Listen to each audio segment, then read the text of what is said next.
Lah. Aku ki arep ngarit, Bro. Sing ngenteni sate suket. Sate ayam enak lho, Mbah. Kok iso sate suket ayam piye to? Sate ayam piye to kowe iki? Sate piye to kowe karepmu iki? Lah jerek ngenteni sate. Lah iya. Bakul sate liwat apa piye, Po? Lah, alah kok kuwi. Sing ngenteni sate sapa? Karek ngenteni sate sapa piye to? Aku ki arep ngarit to, Bro. Iya, Mbah. Sik yahene iki. Iya, aku roh, Mbah. Ngenteni sate suket ngono lho.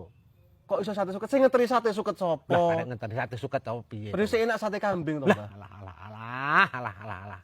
Jan Sing bagian ngenteni sate iki sapa?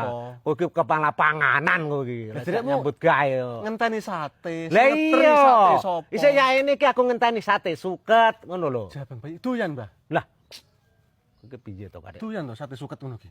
Nah, Kok iso sate suket kan? aku mbah kowe iki piye jak omong-omongan rek angel men kowe iki. Sate ayam enak kok lho, Mbah. Kok iso sate suket?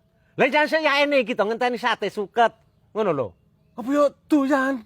Rasane piye lho, Mbah? Rasane, Mbah?